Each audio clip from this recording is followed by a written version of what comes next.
All right.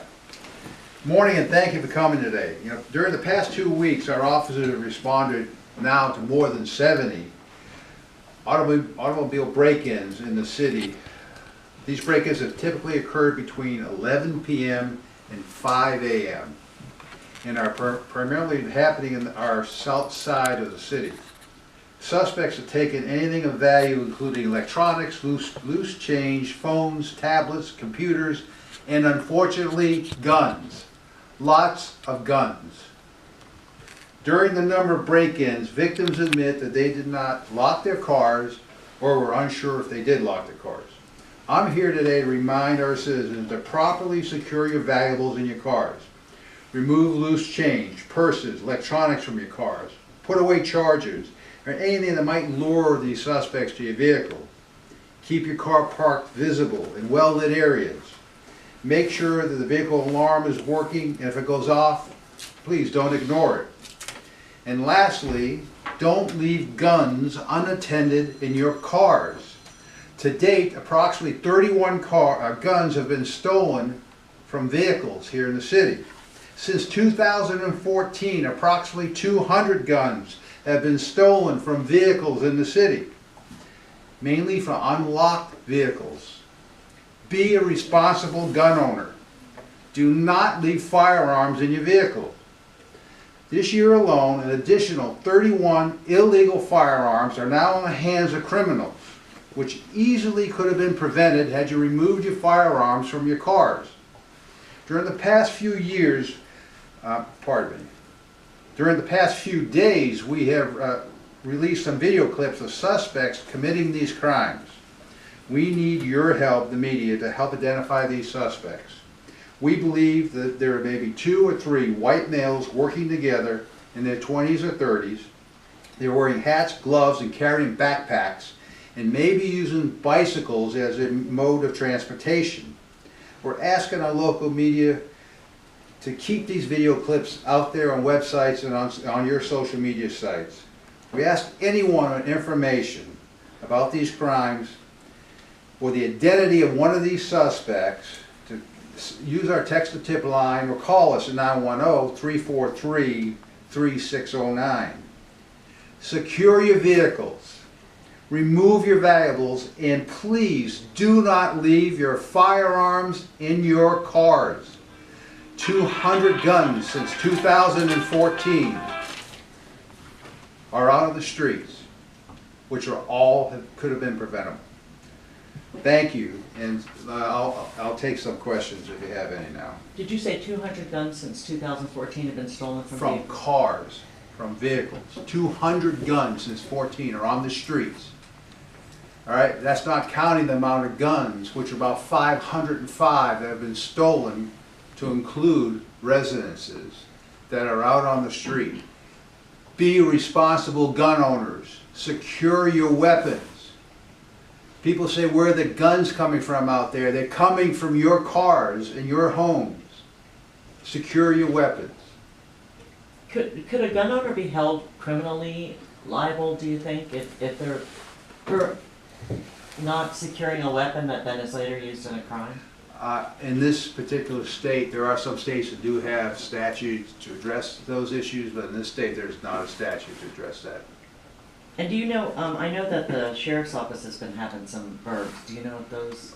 Yeah, and these numbers I give you are just within the city, not counting what's going on in the unincorporated areas of the county. These numbers are actually higher than what I'm giving you here. So it is a problem, one of which we've got to get a handle on. We had 2 this week alone. Two guns this week taken on car burglaries where people leave their guns in their cars and these suspects are stealing them. Come on, folks, take your guns in your house with you at least. I mean, give us a break out there. I mean, we're making the streets more dangerous by allowing these guns to circulate through the criminal element. And you said most of these are happening on the south part of the city? For the most part, we're going to share with you some maps. We'll email to you, which will map where these crimes have been occurring, and you'll see there's somewhat of pockets. The southeast area of the city, there's a little bit on the west, but you'll see that. We'll send that to you as soon as they're finished up, so you can share them. with the public. I ask you to do that, because we need your help in this. So are you surprised by what kind of firearms are in the cars when people are saying, oh man, they lifted my blankety blank? What some of those are? Most of them are semi-automatic weapons for the most part. Are you surprised that people are storing vehicles in the car and then not locking the car? I think we've all have left our cars unlocked, sometimes inadvertently, and that's understandable. But what was not understandable to me is you're gonna leave your gun in your car overnight. You know, it makes no sense. Okay, please, help us. Is there any joint operations you guys are doing with the sheriff's office? You mentioned there's more than just the one individual folks saw in that one video. What evidence did you guys have that have now led to making that case, if there's more than one? And is that from the sheriff's office at all? We believe that there's probably some nexus to these things that are going on. There's probably a couple of groups out there working this, but we don't know. We don't have much other than these videos, which really don't give us too much right now. So Have they helped? Has Not anyone? yet. Because they've been on the TV for a while now, a couple not days. yet. Not Nothing. yet. No. Is there any, I'm sorry, is there any indication of like how they're getting to the scene or away from the scene? Well, we know that at least some of the videos that they've been on bicycles, but we don't know that that's their primary mode of transportation. They may be using bicycles, but they may be getting there in a vehicle and then using the bicycle. So we're not 100% sure yet. Did you say how old you thought they were? Like the age? 20s to 30s is what we're thinking, male whites. I mean, Chief, can you give us a comparison? I mean, can you compare what you guys are seeing right now surrounding these break-ins with any other year, any other time of the year? Yeah, what we know since 2014, all right, there's been 505 guns stolen, and approximately every year it averages 38 to 44% of the guns stolen are from vehicles. So if you use the 40% as the average, 40% of guns stolen are coming from vehicles. And what percentage of those guns are returned to their rightful owner? Not many, not many. Looking at this, so you mentioned so far 30. I mean, what does that number definitely sticks out from years past? It's going to be on average with last year. Last year I think we had about 56-ish guns stolen just from vehicles.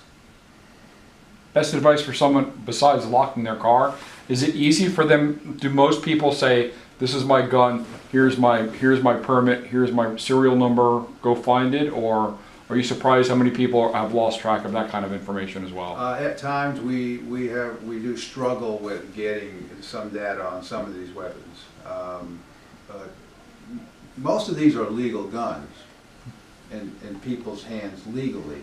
It's just that it's now an illegal weapon because it's in the hands of criminals. And if a criminal has a gun and uses a gun, what percentage of that is more often than not an illegal firearm to begin with? A stolen firearm to begin with? Many of the weapons we recover out in the field at crime scenes are stolen weapons. Not necessarily from here, because they circulate around the region. They'll be from Pender or from Raleigh or whatever, but they tend to be stolen weapons and not legally purchased by the individual, obviously. So it's one crime that begets another crime, et cetera, et cetera. Correct, correct. All right. Okay. Thank you very much. Appreciate it. Appreciate it.